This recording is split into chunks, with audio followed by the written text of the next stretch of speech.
अच्छा, लास्ट हमने क्वेश्चन कौन सा किया था बच्चों? वो ग्रेनाइट। ग्रैंडी। Granite question 1 8।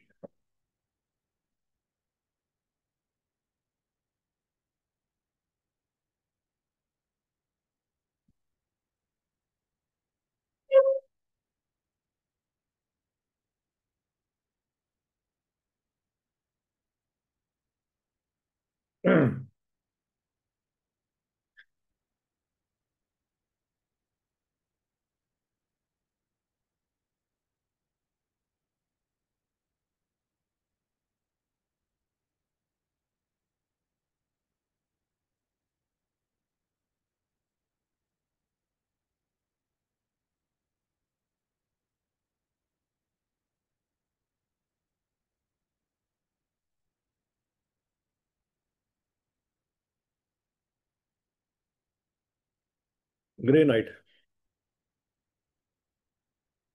यहाँ तक की बात समझ लगी थी बच्चों? इसमें कोई मसला है तो बताओ। कोई मसला नहीं है।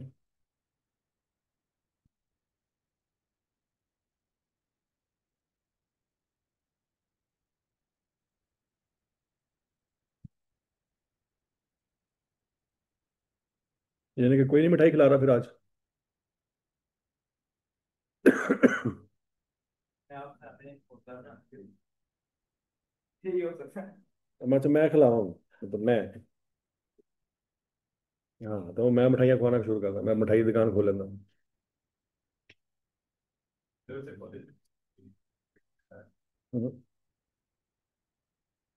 सारे मैरिज सर्टिफिकेट वाले कहते पहले बेंच पे बैठे रहे।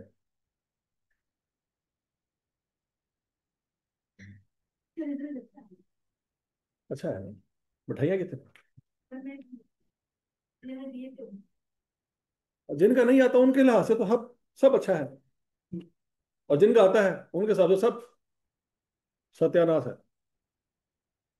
जिसका पेपर पास है उसके हिसाब से पूरे पाकिस्तान का रिजल्ट 100% है, और जिसका फेल है, हाँ। नहीं नहीं, वो फ्रंट ऑफिस में देखो, वहां पे अब्दुल्ला कुरैशी के साथ वो जो सोफा उसमें ना पड़ा हो। अच्छा जी बच्चों, अब अगला सवाल है हमारा।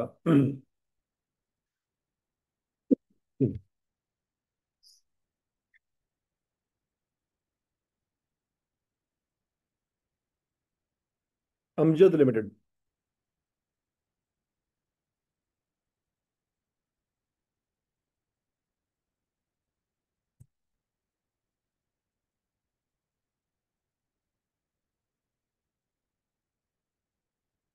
Amjad limited started construction of A factory building on यकम अप्रैल 2011। कब कंस्ट्रक्शन उसे शुरू की?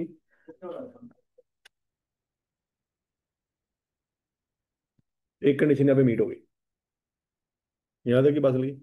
Construction took 7 month to complete. कितने महीने लगे? 7 महीने। ये क्वालिफाइंग एसेट है।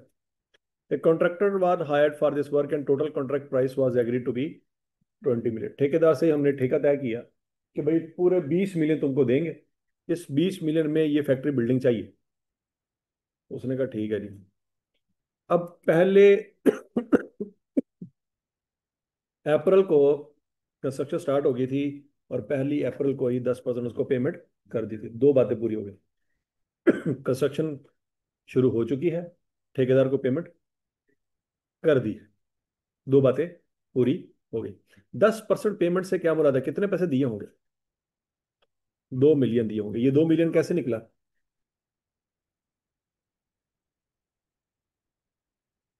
20 मिलियन का 10% लिया।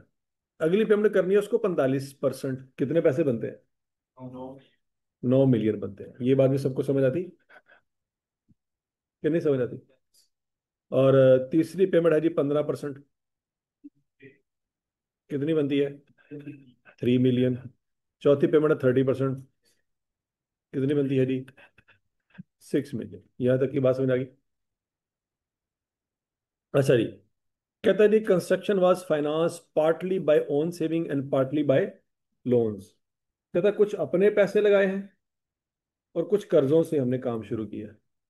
First payment to the contractor was made out of own funds. यार पानी का क्या दूं? पहली पेमेंट कहां से की है? पहली पेमेंट ऑन। अपने पैसों से की है, मतलब उस वक्त कर्जा नहीं लिया होगा। Afterwards all payments were made from the borrowed funds. उसके अलावा जितनी पेमेंटें की हैं सारी कर्जे से की हैं। तो 2 मिलियन की पेमेंट अपनी पैसों से की। तो अपने पैसे इन्वॉल्व हो गए, कर्जे भी इन्वॉल्व हो गए। इसका मतलब है टेबल बनेगा। पुराने सवालों में टेबल क्यों नहीं बना था, और अब सवालों में टेबल क्यों बना रहे हैं?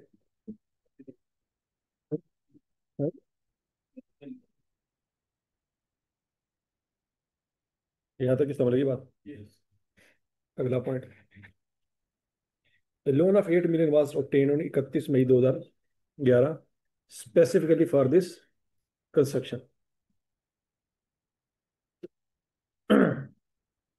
ये कौन सा लोन है जी? हम्म?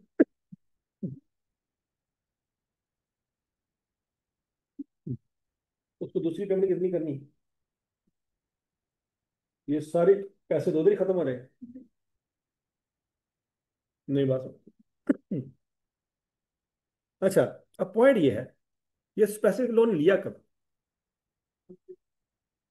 31 मई से ऑनवर्ड बैंक मीटर चालू कर देगा।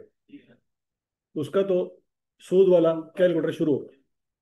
पॉइंट यह है 31 मई वाले दिन जो सूद पड़ना शुरू हो जाएगा, वो सूद हम प्रॉफिट एंड लॉस में लेके जाएं कि बिल्डिंग की कॉस्ट में लेके जाएं?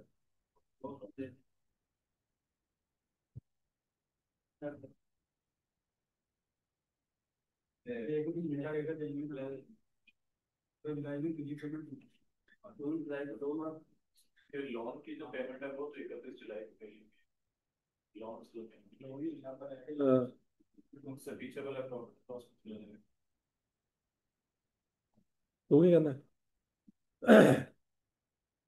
तेरा तो तजर्बा हो गया ना चंगा भला, पीएचडी हो गया फेयर वन से।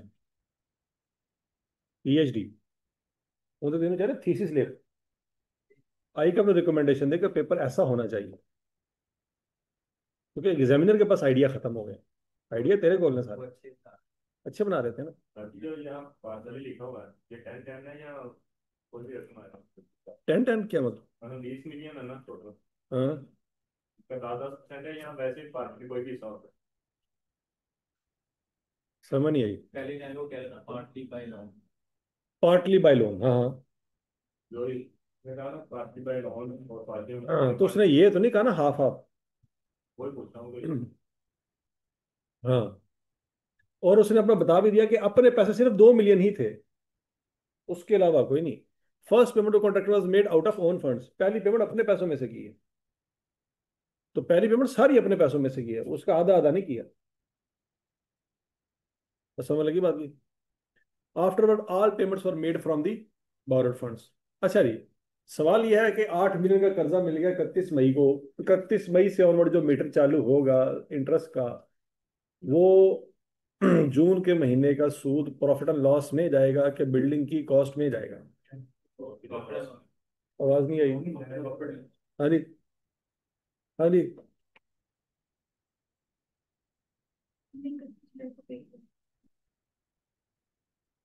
हाँ, जवाब दे इधर या उधर।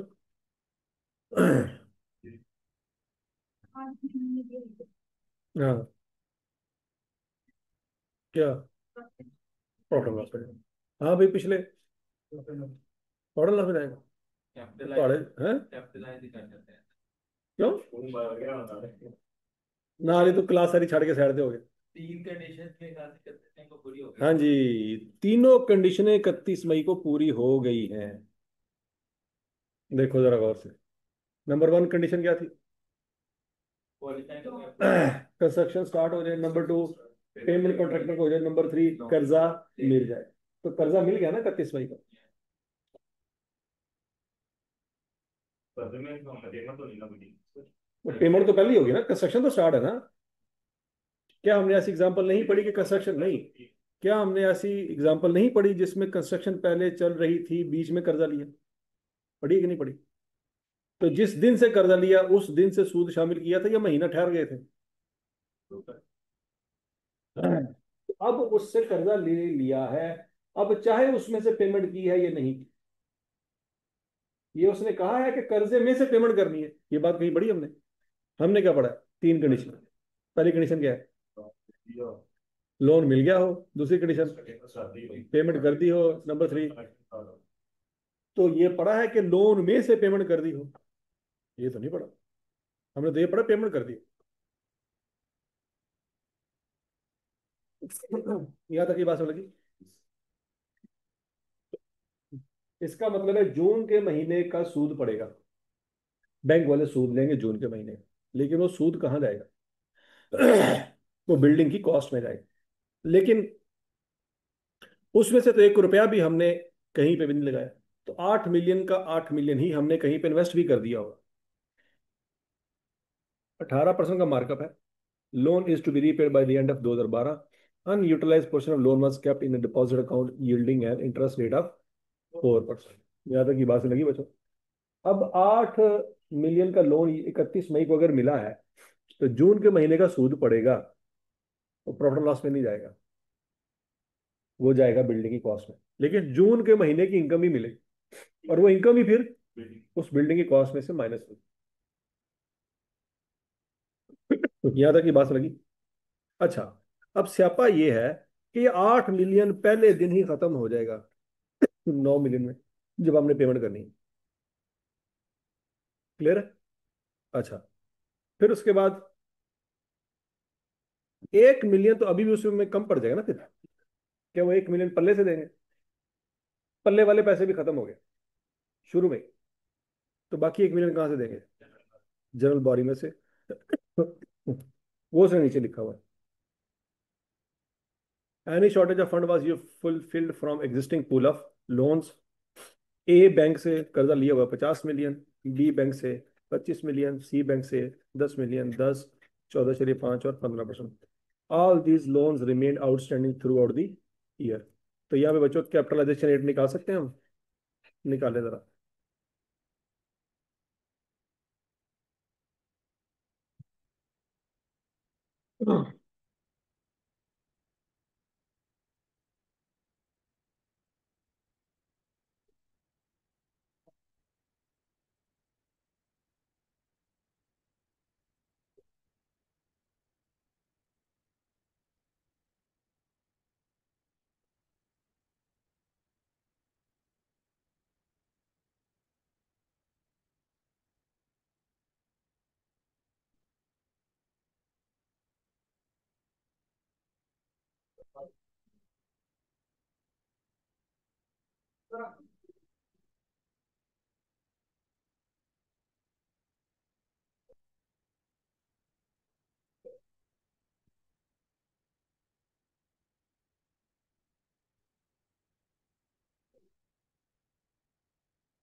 हाँ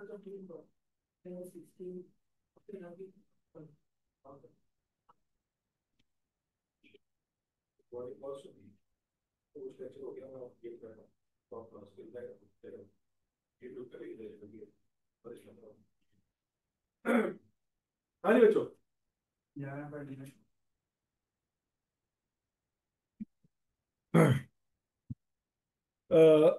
इंटरेस्ट रेट निकला है जी, कैपिटलाइजेशन रेट क्या निकला जी? 11.91%, ऐसे ही है जी। अच्छा, अब बच्चों जरा देखो। 2 मिलियन हमने अपनी जेब में से दिया, 9 मिलियन देना था, 8 मिलियन स्पेसिफिक लोन में से दिया, 1 मिलियन जनरल बोरिंग में से दिया। फिर उसके बाद ये 3 मिलियन जनरल बोरिंग में से दिया, और ये 6 मिलियन जनरल बोरिंग में से दिया। यहां तक की बात समझ लगी। अब अगला पॉइंट है, factory building has useful life of 10 years। After completion of the construction due to delay in purchase of furniture, building was brought into use from यकम जनवरी 2012।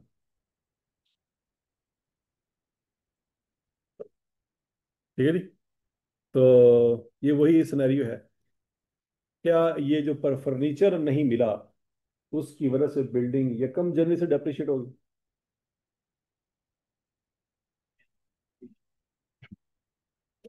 क्या बिल्डिंग की डेप्रिसिएशन फर्नीचर के साथ कनेक्टेड है?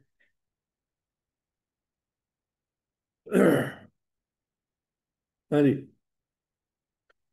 जिस दिन बिल्डिंग मुकम्मल हो गई थी, उस दिन बिल्डिंग अवेलेबल फॉर यूज है, जब तक वो खुद ना बताए। अब फर्नीचर नहीं आया 2 साल, तो क्या 2 साल तक बिल्डिंग इस्तेमाल ही नहीं होनी? नहीं, बात समझ। वैसे बिल्डिंग किस दिन मुकम्मल हो गई थी? पढ़ो जरा।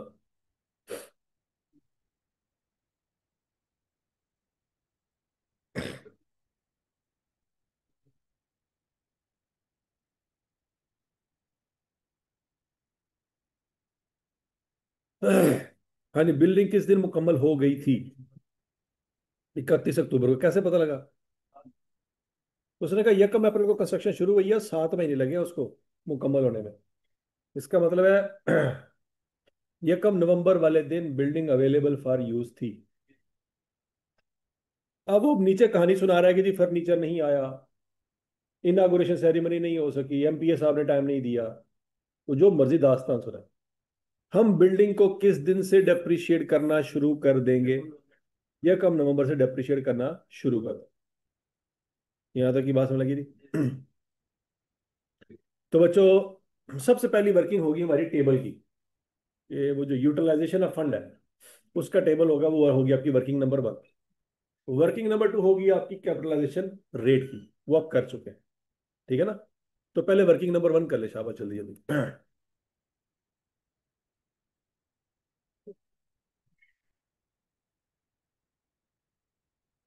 क्या मसला हुआ है? वो रिस्टार्ट किया था।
आईटी वाले को बुलाना जरा। हम्म।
हाँ जी, टेबल बन गया जी कि नहीं बना?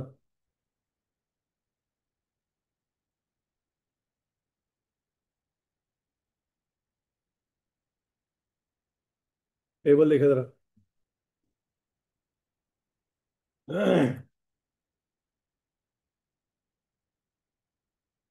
ये सही, उस पर नेट नहीं कनेक्ट हो रहा।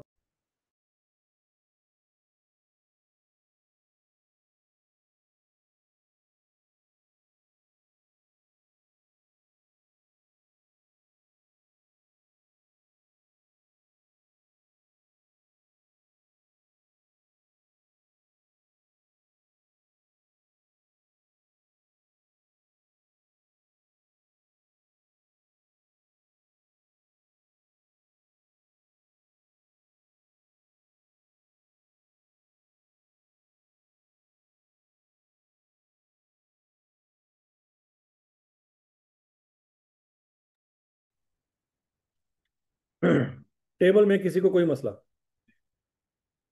क्लियर? अब बच्चों, दो तरह की हमारे पास बोरिंग कॉस्ट आनी है। अपने वाले पैसों पे तो नहीं आनी ना, अपने वाले 2 मिलियन तो फ्री है। वो 8 मिलियन पे आनी है। और 8 मिलियन चूंकि स्पेसिफिक लोन है, तो जिस दिन से कर्जा लिया था उसी दिन से तीनों शर्तें पूरी थी। उसी दिन से मीटर चालू हो जाएगा, उसी दिन से जो सूद पड़ेगा वो बिल्डिंग की कॉस्ट में जाएगा। और उसी दिन से अगर आपको कोई उसको इन्वेस्ट करके इनकम मिली है तो वो माइनस भी करते हैं। तो यकम जून से 8 मिलियन पे सूद लगेगा 18% के हिसाब से। कितने महीने तक सूद पड़ेगा? जून, जुलाई, अगस्त, सितंबर और अक्टूबर। अक्टूबर के एंड में बिल्डिंग बन गई थी। ठीक है जी। तो कितने महीने बनते हैं बच्चों? 5 महीने बनते हैं, ऐसे ही है। तो बच्चों क्या करेंगे? 8 मिलियन इंटू 18% इंटू 5/12। एक मिनट है ना, तो देखते हैं काम कर रहा है कि नहीं कर रहा।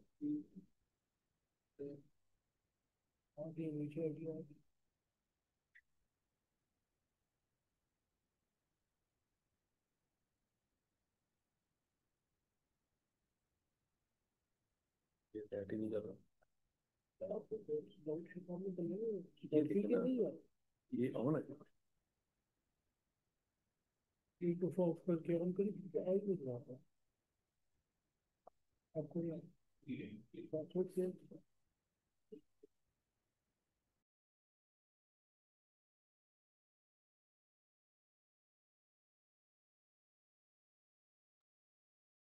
हाँ जी, समझ लगी बात की? 8 मिलियन इंटू 18% इंटू 5/12। अच्छा, उसी 8 मिलियन पे आपको इंटरेस्ट इनकम मिलेगी, लेकिन कितने महीने की? 2 महीने की। क्यों? क्योंकि उसको हमने 31 जुलाई को पेमेंट की है। हमें 31 मई को लोन मिल गया था, लेकिन ठेकेदार को पैसे हमने 31 जुलाई को दिए हैं। इसका मतलब ये हुआ 2 महीने तक 8 मिलियन का 8 मिलियन इन्वेस्ट कर देंगे। यहाँ तक की बात लगी? तो 8 मिलियन इंटू 4% इंटू 2/12, 53,333 आपकी इंटरेस्ट इनकम है। वो आप 6 लाख में से माइनस कर दें।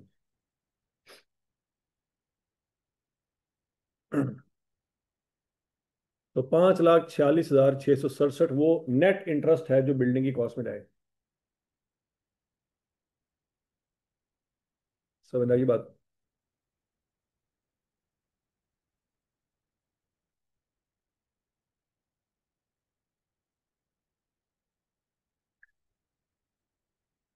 हाँ जी, क्लियर है सबको? अच्छा जी, अगला पॉइंट है बच्चों कि जनरल बोरिंग की बात करते हैं।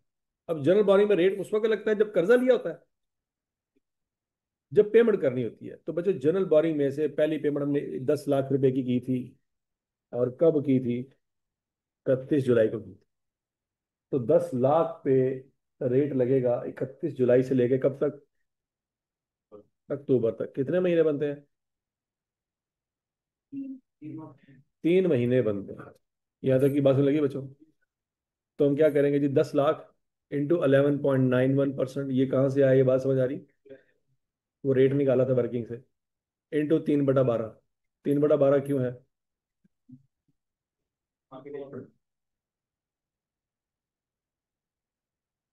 नेट का मसला आया।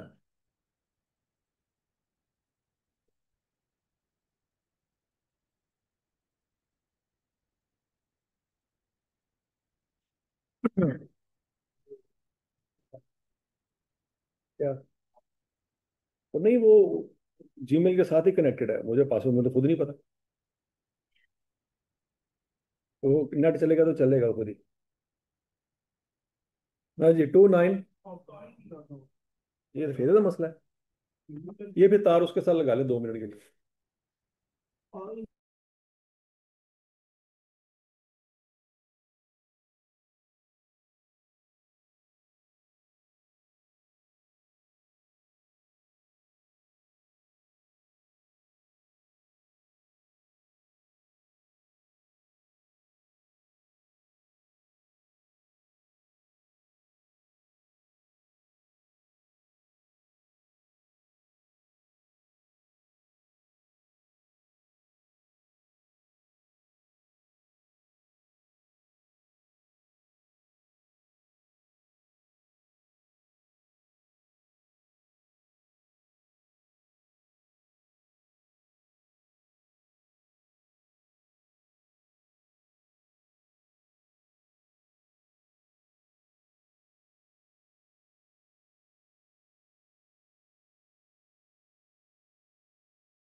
10 लाख इंटू 11.91% इंटू 3/12, ये क्लियर है?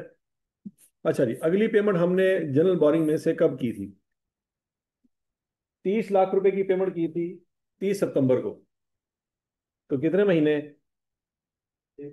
सूद पड़ेगा? मैं अक्टूबर का महीना सूद पड़ेगा। 30 सितंबर को हम पेमेंट कर रहे हैं, सितंबर का महीना तो खत्म हो गया था। तो अक्टूबर का महीना में सूद पड़ेगा, अक्टूबर के एंड में बिल्डिंग मुकम्मल हो जाएगी। तो 30 लाख इंटू 11.911% इंटू 1/12।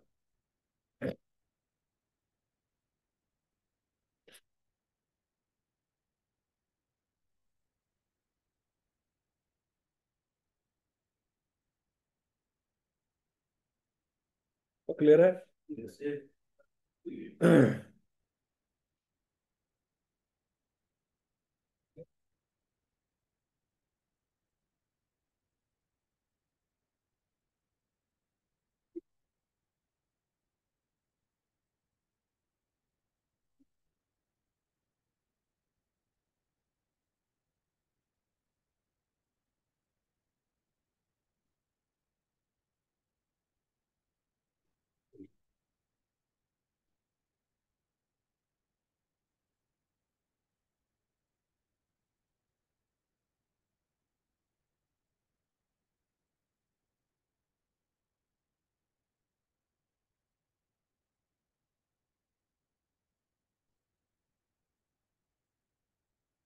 मैंने नहीं आया।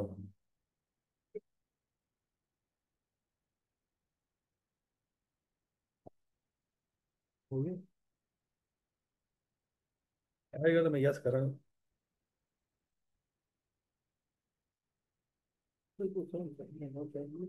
नेट का ही मसला पूरे पाकिस्तान।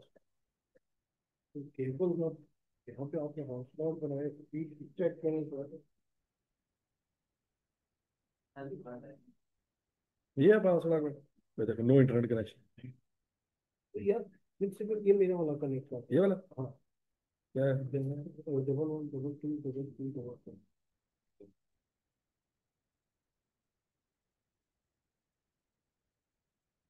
चलो। तो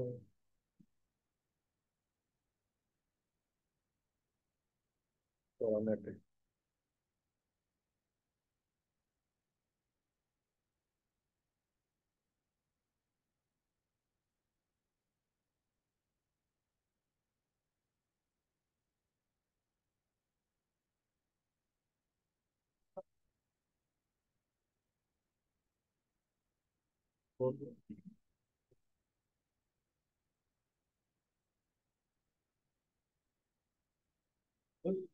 हम्म। लेकिन ये क्रोम में क्यों लॉगिन हो गया? क्रोम, नहीं क्रोम में नहीं होगा। मतलब अगर मैं यहाँ पे जीमेल खोलूँ तो मेरी तो नहीं खुल जाएगी जीमेल? खुल जाएगी, खुलेगी, आपकी खुलेगी, आप एक्टिव हो। ये नहीं ना होना चाहिए था। यही तो मैं कह रहा हूँ। ये तो होगा, मेरी जीमेल नहीं खुलनी चाहिए थी। अरे चलो होता है चीजें को माफ। क्या करते यूजर, क्या चीज ठीक है उसको पति जा रहे हो गया। ये तो होगा। चलिए। ओके। हाँ नहीं बच्चों, यहाँ तक की बात सुन लगी। आखिरी पेमेंट मैंने की है 60 लाख की। कब की है? 31 अक्टूबर को। लेकिन 31 अक्टूबर को तो बिल्डिंग बन चुकी थी। इसके ऊपर तो सूद नहीं पड़ेगा। तो इसलिए बच्चों यहाँ पे 0/12 लिखा हुआ। समझ लगी? ऊपर वाला सूद है स्पेसिफिक लोन पे, और नीचे वाला सूद है जनरल लोन। तो टोटल सूद कितना रहेगा बच्चा? 6,06,217। यहाँ तक की बात समझ लगी? पार्ट वन में उसने क्या मांगा था? निकला है जी। पार्ट बी में उसने क्या मांगा था? अभी हम निकाल सकते हैं। ये हम कैसे निकालेंगे? कॉन्ट्रैक्टर को जो पेमेंट की कितने की? 20 मिलियन। और उसको जो इंटरेस्ट है वो ऐड कर देंगे। वो कितना है? 6,06,217। तो टोटल कॉस्ट ऑफ बिल्डिंग आ रही है 2,06,06,217।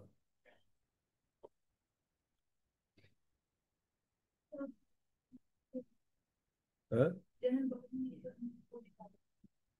हाँ।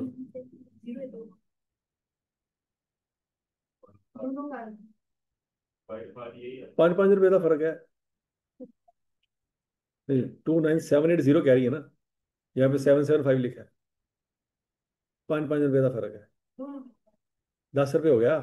हाँ, उन्होंने तो की करी है। ये तो बहुत बड़ा फर्क है ना? बिल्कुल सही बात। 10 रुपए की रोटी आ जाएगी। 15 रुपए की रोटी। तो खानी का नाल है? पानी में डबोड़ गए। माफ कर दो 10 रुपए, 10 रुपए तो माफ कर दो।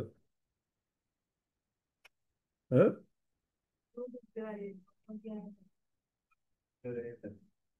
यार क्या बने कसम कौम दा, तोबा तोबा, 5 रुपए नहीं माफ कर दे।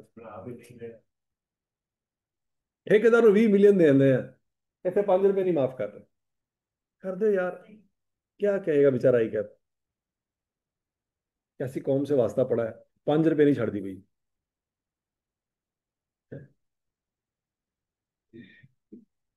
अच्छा जी। और यहाँ तक की बात में लगी थी। Part A clear? Part B clear? Part C. Calculate the amount of borrowing cost to be recognise in income statement in the year ended 31 दिसंबर 2011। ये है असल मसला। क्या ये हम निकाल सकते हैं? ट्राई करें जरा, शाबाश।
हाँ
जी, हो गया जी।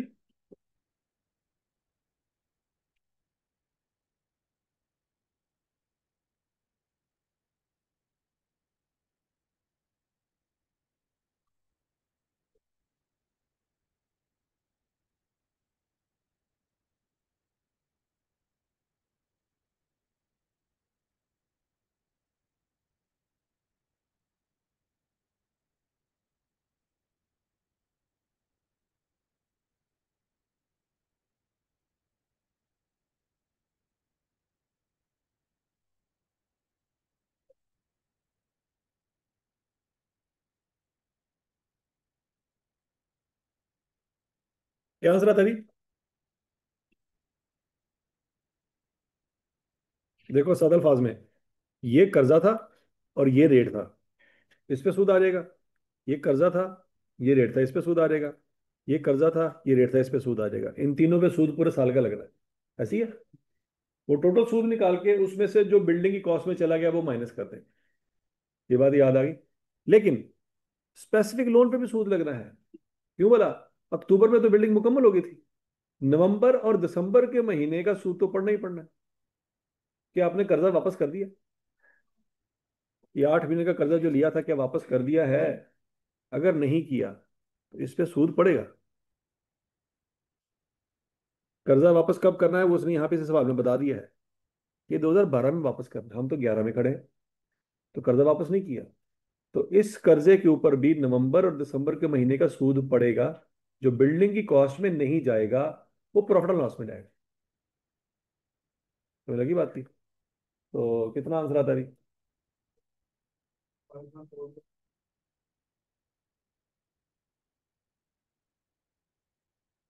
क्या कर ले जरा, 8 मिलियन इंटू 18% इंटू 2/12, 2,40,000।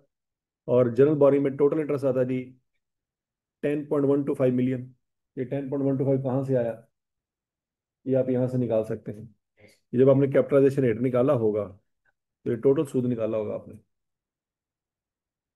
निकाला होगा ना। इस टोटल सूद में से वो सूद माइनस कर देंगे जो आप बिल्डिंग की कॉस्ट में लेके गए जनरल बोरिंग वाला। वो कितना लेके गए? 59,550। वो 59,550 माइनस कर देंगे, बाकी का सूद प्रॉफिट लॉस हो जाएगा।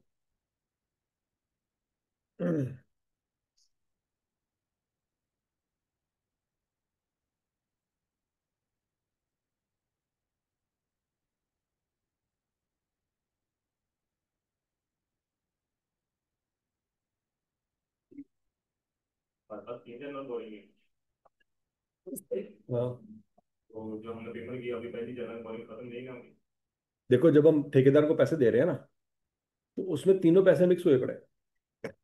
मैंने यही तो पहले दिन बताया था कि हमें क्या पता कि ये वाले पैसे किस कलर के हैं, ये किस कलर के हैं, किस कलर। ठेकेदार को जब हम पैसे दे रहे हैं तो हमें नहीं पता बैंक ए वाले हैं या बी वाले हैं, सी वाले हैं। ये तीनों पैसे मिक्स हुए पड़े हमारे पास। मैं तो जैसे एक बार फिर से करते तो हम लोग अपनी पेमेंट होगी उस पर लगा देते। ये कर्जे इस साल थोड़ी लिए हैं, पिछले सालों में लिए हैं। नहीं बात में लगी, ये कर्जे इस साल नहीं लिए, पिछले सालों में लिए। तो पिछले सालों में जब कर्जे लिए होंगे, तो तीनों कर्जों को लेके तीन अलग अलग तिजोरियों में रखा हुआ, सारे पैसे तो मिक्स हो गए ना।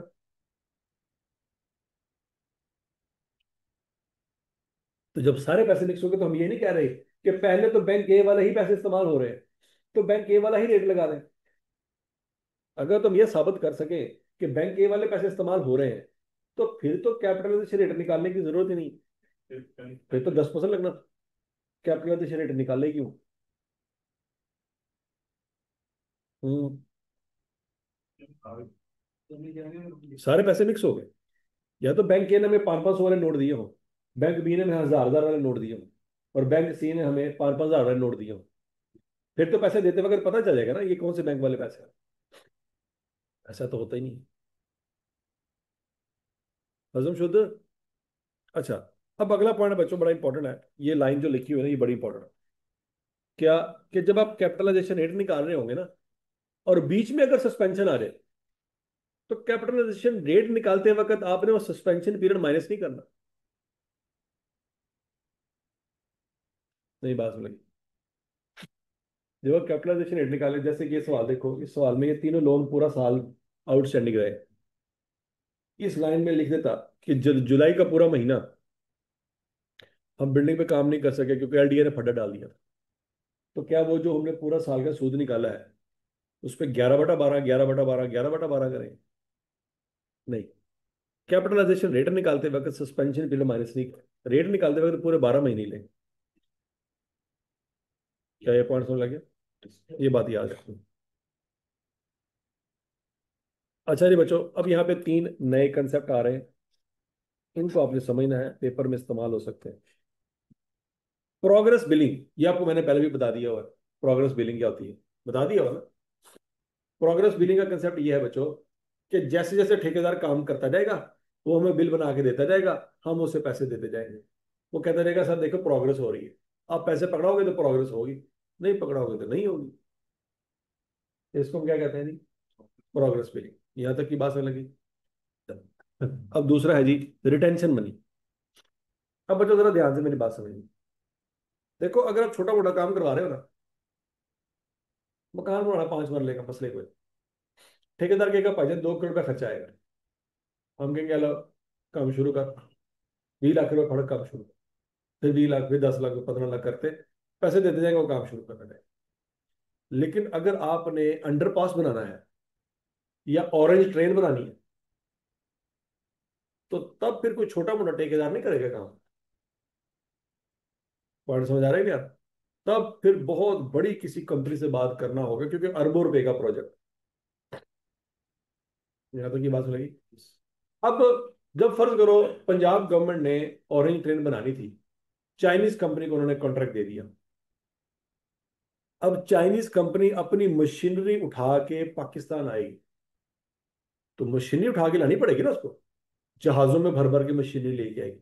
वो कहेगी जो हम जो मशीन जिस मशीनरी से काम करते हैं, मशीनरी तो यहाँ पे है ही नहीं, हमने अपनी मशीनरी लेके आनी है।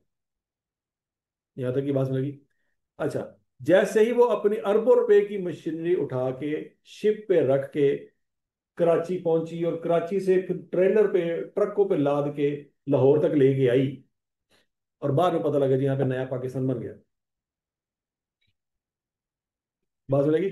और उन्होंने कहा भाईजान इसमें तो अन्य अरबों रुपए की करप्शन है, तो ये प्रोजेक्ट तो फिजिबल नहीं है, ये तो बंद कर रहे हैं। तो चाइनीज कंपनी का तो बेड़ा गर्क हो गया ना फिर। वो कहेगी हम अस्सी की करिए, 80 अरब रुपए की मशीनी चुक के लैके आए, तो करोड़ों रुपए सारा पेट्रोल लग गया। पॉइंट समझ लगा कि लगे? ठेकेदार ने अगर 5 मरले का मकान बनाना हो, कोई टेंशन है उसको? कोई टेंशन नहीं है। उसकी कौन सी मशीनरी लगनी है? बंदे मजदूर लगेंगे, ईंटें आपकी आनी है, सरिया आपका, बजरी आपकी, रेत आपकी, सारा कुछ आपका। मजदूर वो लेके आएगा, काम करेगा, लाला फैसला। लेंटर डालना है, एक दिन के लिए मशीनरी चाहिए होगी, वो रेंट पे ले लेंगे, गुजारा हो जाएगा। समझ लगी बात की?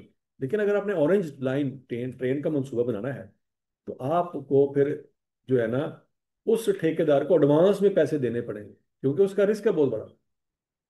वो कहेगा जी आप की गवर्नमेंट यहाँ पे है, हमें तो आपका नहीं पता, बल्कि आपको अपना भी नहीं पता कि आप शाम को हैं, सुबह होंगे कि नहीं होंगे। हम आपके साथ कॉन्ट्रैक्ट कर लें, बाद में नया पाकिस्तान बन जाए, आपके करप्शन के केस खुले, तो हमारी मशीनें जो हम चाइना से उठा के यहाँ पे लेके आए हैं, उसका वाली वारिस कौन है?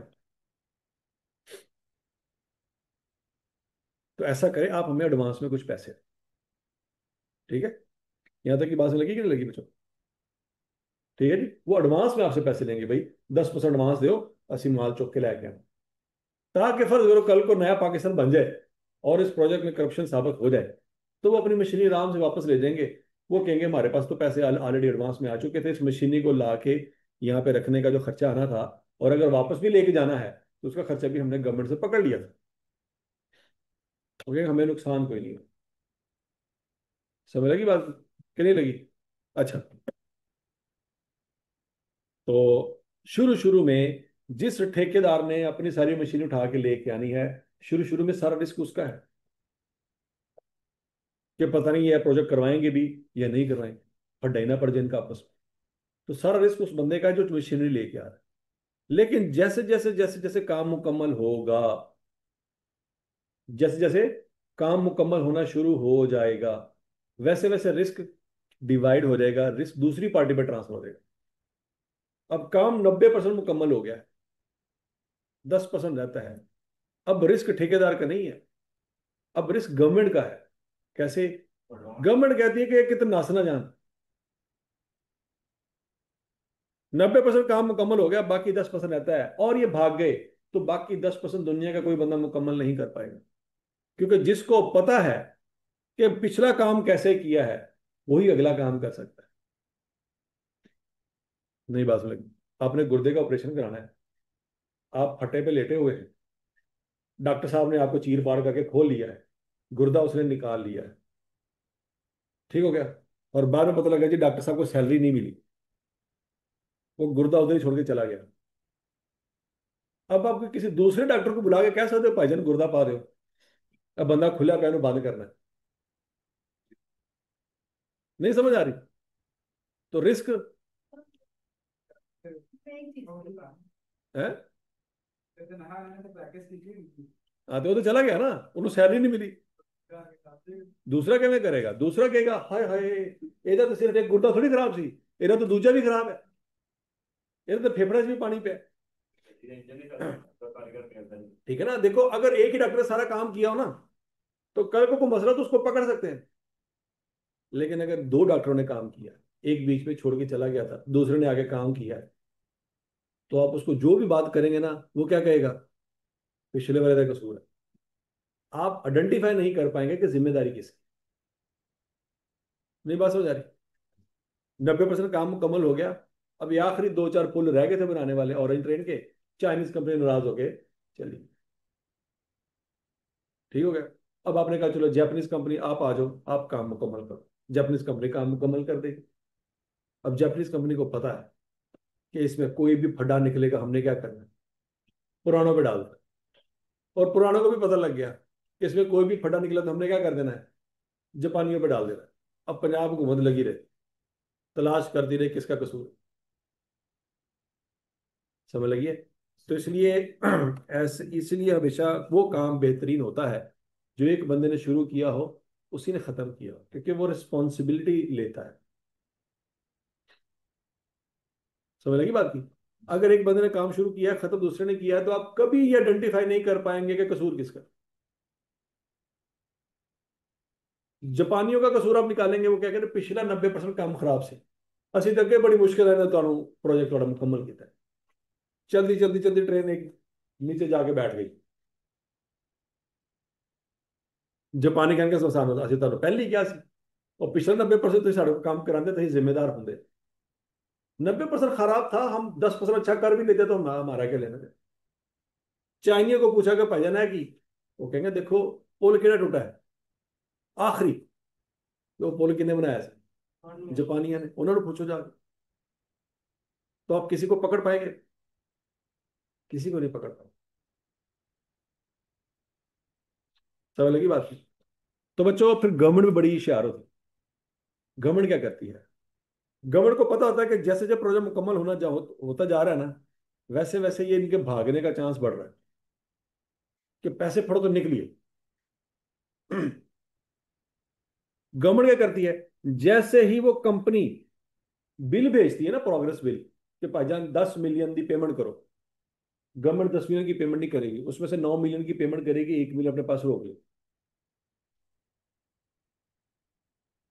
समझ आ रही है? ताकि भाग ना पाए। फिर उन्होंने आगे 20 मिलियन की बिल बना के दिया कि 20 मिलियन की पेमेंट करो। उन्होंने कहा ठीक है, 20 में से 2 मिलियन रोक लिया, 18 मिलियन की पेमेंट करो। समझ आ गया कि नहीं आ गया? शुरू में रिस्क किसका है? ठेकेदार का। वो एडवांस में पैसे मांगेगा। और बाद में रिस्क किसका किसका है? क्लाइंट का, जिसने काम दिया था। और वो क्या करेगा? प्रोग्रेस बिलिंग में से पैसे काटना शुरू कर देगा। वो जो पैसे काटेगा उसको कहते हैं रिटेंशन मनी। उसको क्या कहते हैं? रिटेंशन मनी की डेफिनेशन पढ़ने क्या लिखा हुआ है?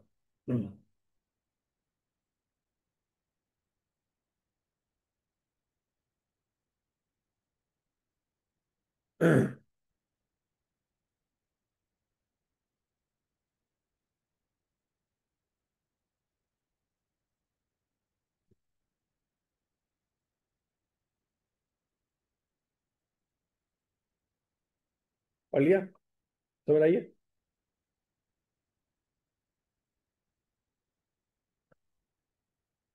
अच्छा जी। प्रोग्रेस बिलिंग क्लियर है? रिटेंशन मनी क्लियर है? बोलो तो सही।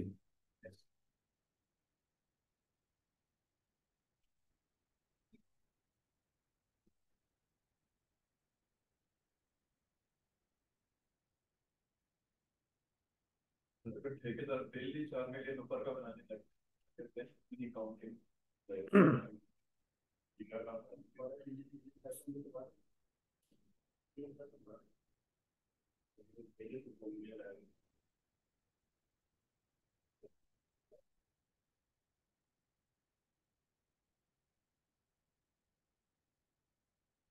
यहाँ तक की बात समझ लगी बच्चों? अच्छा जी। अब बच्चों अगला सवाल करते हैं हम, question number 11, Imran limited. On यकम जनवरी 2015, Imran limited started the construction of its new factory. The construction period is approximately 15 महीने।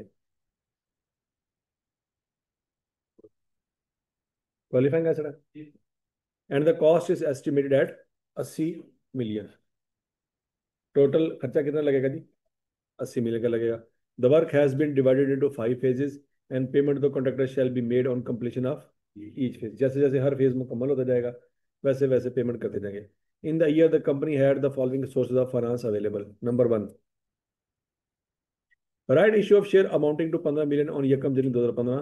The company usually pays a dividend of 10% each year. अब राइट इशू से क्या मुराद है बच्चों? ये अपने पैसे हैं, इसके ऊपर अगर वो डिविडेंड दे रहे हैं तो क्या ये सूद है? पॉइंट समझ लगे? ये जानबूझ के आएगा, मैंने लिखा है 10% डिविडेंड हर साल देते हैं ताकि आपको लगे कि ये सूद है। हालांकि ये सूद नहीं है, ये तो ड्राइंग है या डिविडेंड है। तो अगर ये पैसे इकट्ठे किए हैं तो ये अपने पैसे, इसके ऊपर कोई सूद नहीं लगेगा। यहाँ तक की बात में लगी थी। कंस्ट्रक्शन कब स्टार्ट हुई थी? और यकम जनवरी वाले दिन ही हमारे पास अपने पैसे थे। समझ लगी बात की? Bank loan of 32 million carrying markup of 13% was raised on March 1, 2015। This loan was outstanding for 306 days in the year। अब उसने डेज में आपको डाटा दिया है कि 306 दिन तक ये लोन आउटस्टैंडिंग रहा है। अब कैलकुलेट कर सकते हैं बच्चों, यकम मार्च से लेके 31 दिसंबर तक कितने दिन बनते हैं? यकम मार्च से 31 दिसंबर तक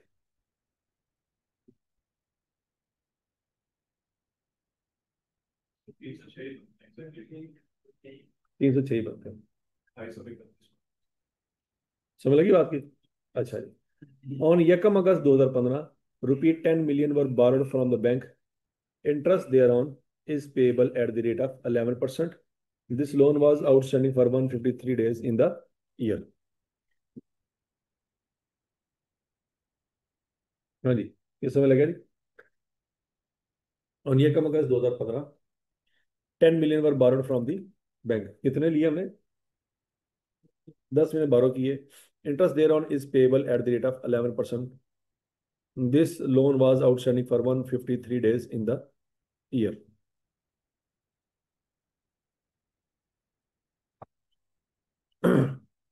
ठीक है जी। तो 153 डेज भी समझ आते हैं आपको? यह कम अगस्त से लेके उन्होंने 31 दिसंबर तक 153 डेज ही बनते हो। अच्छा जी। Investment income on temporary investment of the boring amounting to 0.5 million। अच्छा, इन्वेस्टमेंट इनकम का उसने हिसाब सीधा सीधा बता दिया आपको कि बजट 0.5 million पैसे मिले। आपको कैलकुलेट करने की जरूरत नहीं है कि कितने महीने कितने रुपए इन्वेस्ट किए थे। उसे सीधा सीधा आपको इनकम बता दी। और समझ लगी बात की? अच्छा जी। The detail of bill submitted by the contractor during the year are as follow. पहली पेमेंट उसको की है जी 20 million की। अगली पेमेंट उसको की है 28 million की, फिर 16 million की, फिर 17 million की। हाँ, 17 million के बारे में उसने क्या लिखा हुआ है? पेमेंट अभी तक नहीं दी। इसका मतलब क्या है बच्चों? कि क्या इतने रुपए का काम हो चुका है कि नहीं हो चुका? हो चुका है। ऑन कंप्लीशन ऑफ 4 फेज काम हो चुका है, पैसे नहीं दिए हमने। तो इसका मतलब है कि कंस्ट्रक्शन हो चुकी है। इसका मतलब बिल्डिंग बन चुकी है 17 million की। मतलब बिल्डिंग की कॉस्ट जब निकालेंगे तो उसमें 17 million शामिल करें, चाहे पे नहीं की। नहीं बात समझ आ रही? क्योंकि उसने काम मुकम्मल करने के बाद ही हमें हमें बिल दिया है कि भाईजान इतना खर्चा हो चुका है, पैसे दे। On Yekam June 2015, the Building Control Authority issued instruction for stoppage of work on account of certain discrepancies in the completion plan। हाँ जी, क्या ये नेसेसरी स्टॉपेज है कि अननेसेसरी स्टॉपेज? हाँ, नेसेसरी है।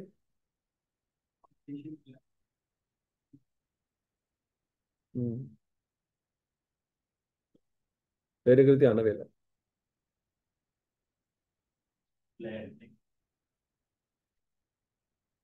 ध्यान में पढ़ लो, ध्यान से शाबाश।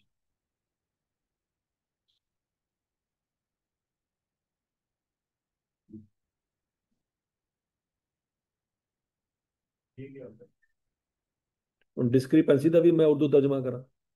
तेरा सत्यानाश। लिख गूगल ते, कोई शायद चंगी सर्च कर ले। नेट नहीं आ रहा? यार ना करो यार, हूँ मैं अंग्रेजी पढ़ानी शुरू कर दें। कल से फंक्शन इंग्लिश की क्लास होगी, पहले 15 मिनट, बाकी असी सवा घंटा जरा ना।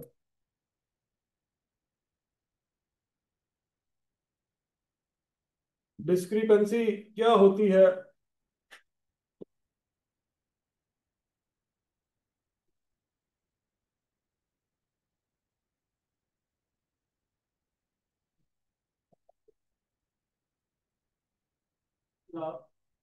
है खिलाफ है, इख्तलाफ। वाह, इख्तलाफ हो गया जी। किसमें? Completion plan. तो क्या ये नेसेसरी स्टॉपेज है कि अननेसेसरी? कैसे?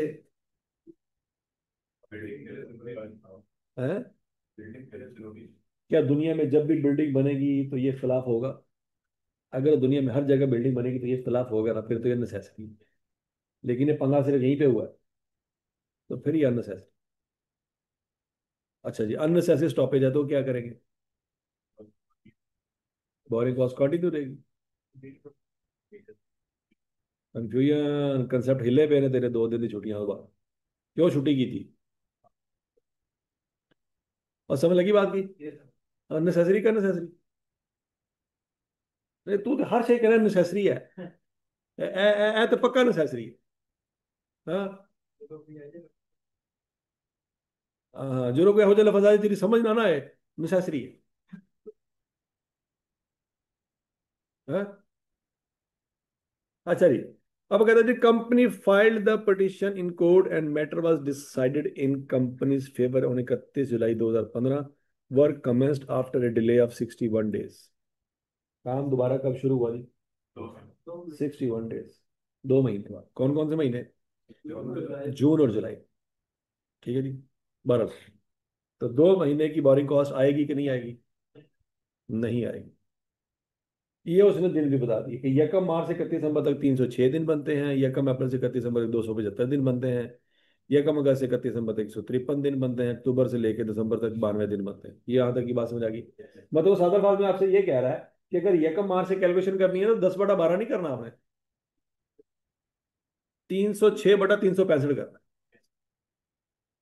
वो कहता है कि यार महीनों की बजाय ना दिनों के हिसाब करो मेरे साथ।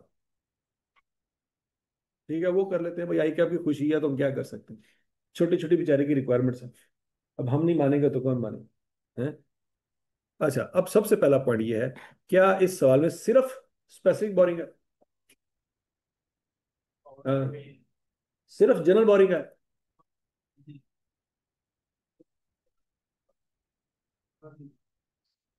ठीक है। तो और समय लगी बात की। तो राइट शेयर तो अपने पैसे हो गए, बाकी 2 बैंक लोन है, ऐसी है। तो टोटल खर्चा कितना आना था? 80 मिलियन। तो इन तीनों पैसों को इकट्ठा करके देखो जरा, 15 जमा 32 जमा 10।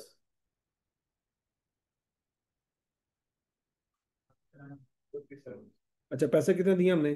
20 जमा 18 जमा 16।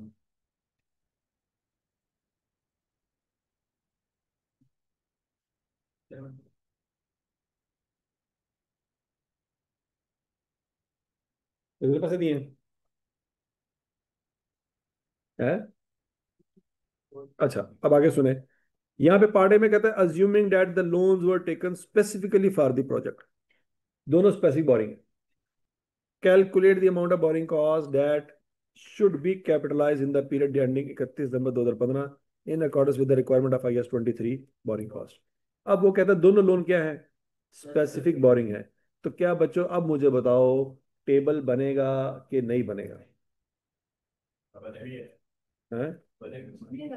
अपने भी हैं तो बनेगा टेबल पे। टेबल बनेगा। हाँ जी, टेबल के बगैर सवाल हो सकता है, क्यों भला? टेबल में हमने क्या देखना होता है भला? टेबल बना के हमने क्या करना होता है? पेमेंट। स्पेसिफिक बोरिंग में पेमेंट का कोई लेना देना है? स्पेसिफिक बोरिंग में रेट किस पे लगता है? पेमेंट पे के लोन पे? लोन पे लगता है, बात खत्म। हमें पेमेंट की जरूरत ही नहीं है। पेमेंट की जरूरत कब पड़ती है? जब जनरल बोरिंग होती है। नहीं, बस लगी स्पेसिफिक बोरिंग, कितने पैसे कब लिए, बस वहां से मीटर चालू हो जाएगा। ठीक है ना? तो यहां पे आपको वो टेबल की जरूरत नहीं है। ये बात समझ आई सबको? तो उसके बगैर ही करें, शाबाश, जल्दी करें।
अभी हो गया। ऐसा करना नहीं, माइनस ऐसा हम लोग भी ऐसा उसकी जरूरी कोई ऐसा करता है।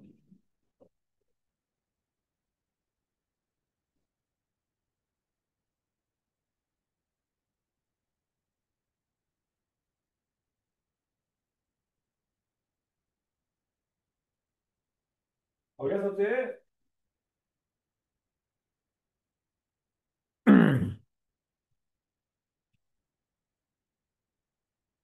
सवाल कौन सा जी? इमरान लिमिटेड। अगर हम ये अज्यूम करें कि स्पेसिफिक बोरिंग है, इंटरेस्ट इनकर्ड ऑन लोन का फार्मूला बच्चों क्या करेंगे? एक तो 32 मिलियन का कर्जा लिया ना हमने। कितने महीने का कर्जा लिया है? रेट है 13%। यकम मार्च को कर्जा लिया है, तो क्या यकम मार्च को सारी शर्तें पूरी हो रही थी? यस। यकम जनवरी को कंस्ट्रक्शन शुरू हो चुकी थी, और पहली पेमेंट हमने यकम मार्च को कर दी थी, और यकम मार्च को ये हमें कर्जा मिल गया था। ऐसे ही है। यस। तो यकम मार्च से मीटर चालू हो जाएगा हमारा। तो यकम मार्च से लेके कब तक हमने चलना है? 31 दिसंबर तक। दिन कितने बनते हैं? 306। लेकिन स्यापा क्या है? बीच में 61 दिन तक काम नहीं चला, तो वो 306 में से 61 दिन माइनस कर देंगे। ऐसे ही है ना? तो 306 में से 61 दिन माइनस कर देंगे, बाकी डिवाइडेड बाय 365 करेंगे। आंसर आ जाएगा 2792329। क्लियर हो गया? अच्छा, फिर बाकी का अगला कर्जा कितना है? 10 मिलियन। कब लिया? यकम अगस्त को। कितने दिन के लिए? 153 दिन के लिए। तो उसमें 61 दिन माइनस करेंगे बच्चों? क्यों? ये तो वो दिन पहले ही माइनस हो जाएगा, वो तो जुलाई और जून का महीना था। हम कर्जा ले रहे हैं 31 यकम अगस्त को, तो उसमें माइनस नहीं होंगे। तो 10 million into 11% into 153 divided by 365, इसका सूद आ जाएगा। लेकिन इन्वेस्टमेंट इनकम माइनस कर देंगे 5 लाख। अब उसने हमें नहीं बताया कि इन्वेस्टमेंट इनकम किस लोन को इन्वेस्ट करके हमने कमाई है। नहीं बताया तो हमें क्या लगे? हम दोनों का सूद जमा करके उसमें से 5 लाख माइनस कर दें।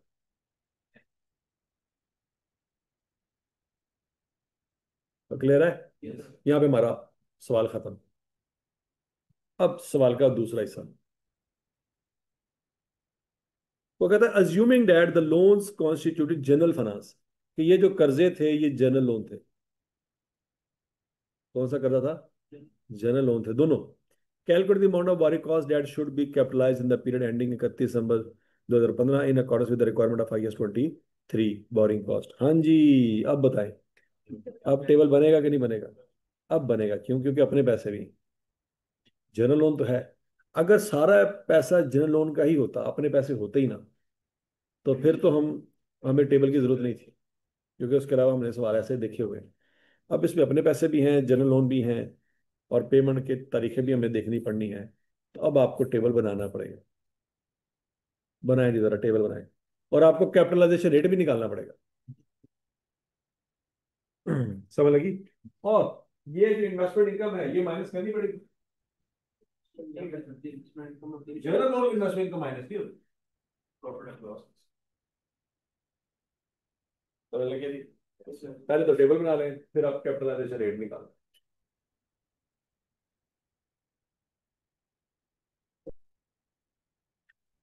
हाँ भाई, बताइए। आंटी वहां बैठी इतने मिठाई खाना, तालियां खा गई।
ये घर से वाला चक्कर ही कोई नहीं। जो घर से करने वाले होते हैं वो फिर इतने ही रहे मेरे। दासा नहीं देना ऐसे ही तो हर चेक करो की थी। आ गया 3.252।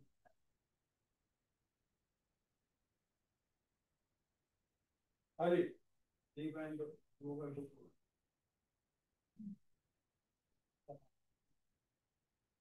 3.252।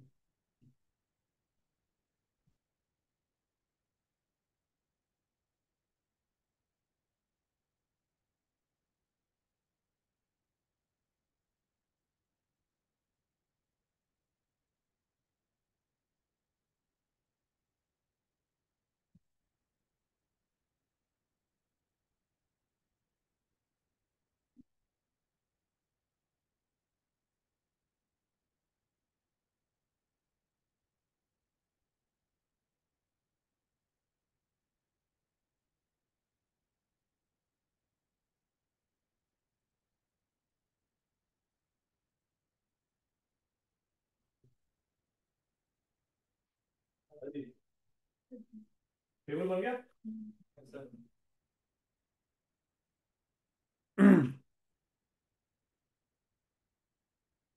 देखें जरा। ये टेबल बनाएंगे। पहली पेमेंट थी 20 मिलियन की। अपने पैसे थे कितने?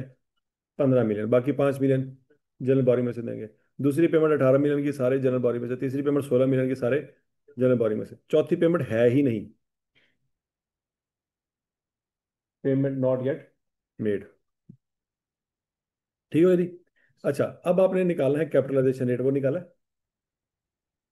कैपिटलाइजेशन रेट निकालते वक्त ये 61 दिन माइनस करेंगे? ये माइनस नहीं करेंगे। क्यों नहीं करेंगे? क्योंकि इसका उससे कोई लेना देना नहीं है ना। यहाँ तक की बात लगी।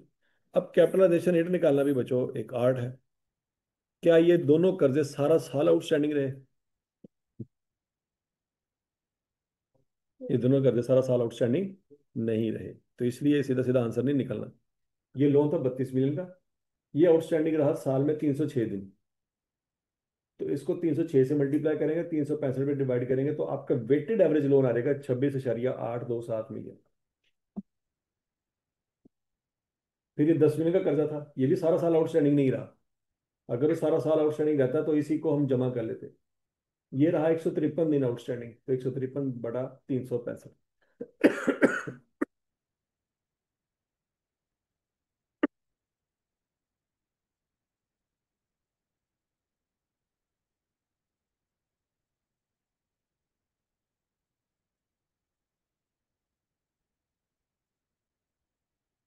इसमें गड़बड़ हो सकती है आपसे।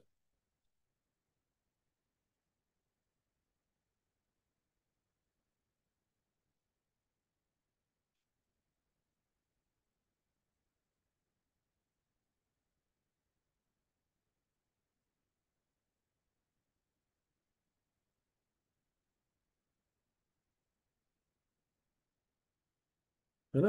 हाँ, अच्छा।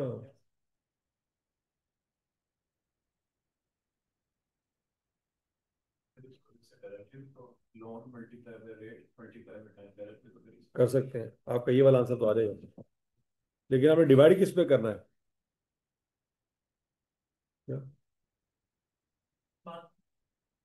डिवाइड किस पे करना है, वो मसला है ना। डिवाइड आपको लोन पे करना है, जो ये वाला लोन है।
हाँ भाई, और समझ आई यार, ये करना पड़ा हमें।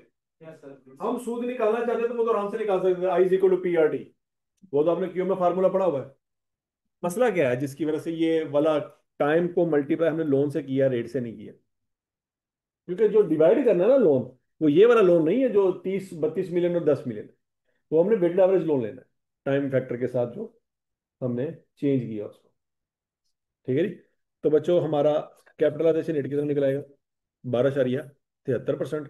अब यहाँ पे हमने वो 12.73% को लोन से मल्टीप्लाई नहीं करना, पेमेंट से मल्टीप्लाई करना, क्योंकि जनरल बोरिंग में यही होता है। पहली पेमेंट की है 5 मिलियन की, उसके साथ 12.73%। कितने दिन के लिए? पेमेंट तो हमने की है जी 1 मार्च को। पेमेंट हमने कब की है? 1 मार्च को। कितने दिन बनते हैं? 306। लेकिन बीच में ये 61 दिन आ रहे हैं। ये पॉइंट समझ लग गया जी। तो 306 में से 61 क्या कर देंगे? माइनस कर देंगे, डिवाइडेड बाय 365। फिर अगली पेमेंट हमने की है कब? 1 अप्रैल को। कितने दिन बनते हैं?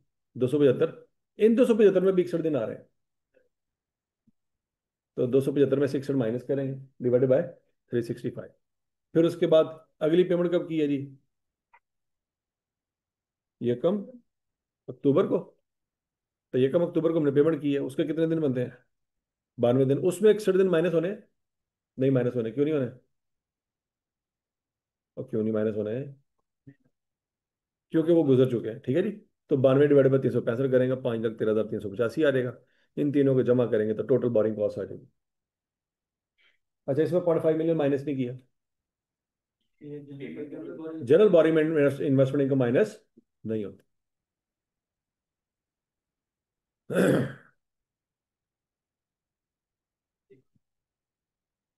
अमजद, भाई अमजद। नहीं, इमरान साहब। अभी जो 17 मिलियन की तुमने मल्टीप्लाई कर 17 मिलियन और पेमेंट ही नहीं की। अभी करनी तो है ना पेमेंट कर रही तो है, जब करेंगे तब सूद में से, लोन में से पैसे निकालेंगे। देखो जब पेमेंट करते हैं तब मीटर चालू होता है ना।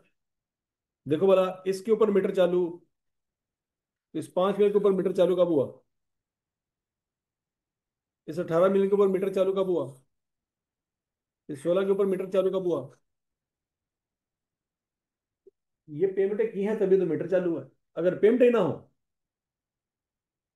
नहीं पास हो, तो बिल तो आ गया है। हाँ। नीचे तो हो गया अगर वैसे करके बात करें तो हम लाइबिलिटी के शो तो करेंगे भाई ना। कर्जा में से पैसे निकालने हैं तो उसी वक्त निकाले हैं जब वो अगले तो आगे। मुझे आगे समझ हाँ। गया हमने पेमेंट ही की वो हाँ। वैसे काम जब बात करें तो वैसे हम्म, मेंशन पेमेंट में हमें ये शो करेंगे ये हमारी लाइबिलिटी हाँ लाइबिलिटी।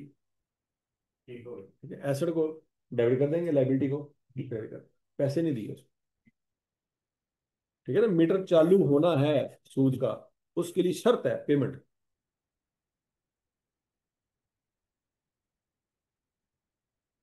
हाँ जी। हजम। चलो जी। अब पहली दफा मैं आज आपको होमवर्क देने लगा हूँ।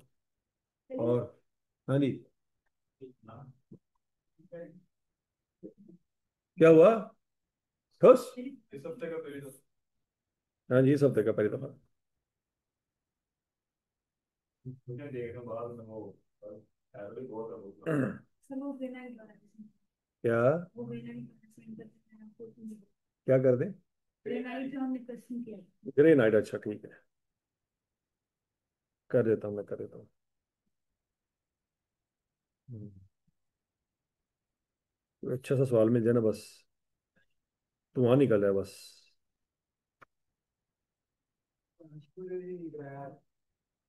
केड़ा? वो सच याद है, ਉਹਦਾ एक होर टेस्ट है। वो टेस्ट देना पहले तुसी।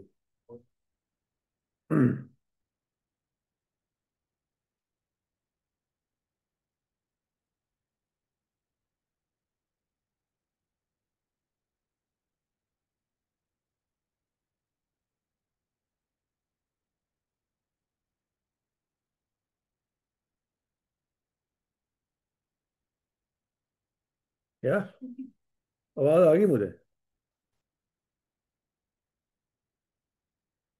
ये बच्चों एक एग्जांपल है, आई कैप की बुक में भी एग्जांपल है, ये मैंने यहाँ पे भी डाल दी है। ये है जी कॉर्ड लिमिटेड। ये नन्ही मुन्नी सी एग्जाम्पल है, कर लोगे? कि कैपिटल बोरिंग कॉस्ट स्टार्ट कब होगी, सस्पेंड कब होगी, खत्म कब होगी, और ये तो कर लोगे ना। एग्जाम्पल नंबर 5 है, कैपिटलाइजेशन बस करनी है। और एग्जाम्पल नंबर 6 है। ये नन्ही मुन्नी एग्जाम्पल हैं, कर लोगे? हमने बड़े बड़े सवाल किए हुए हैं। ये एग्जाम्पल है ना, छोटी छोटियां, इन्हें तो ना पता लगे भाईजान क्या भी नहीं हो रही है, बेइज्जती हो जानी है। ठीक है, चलो, गवर्नमेंट गवान हो जाओ।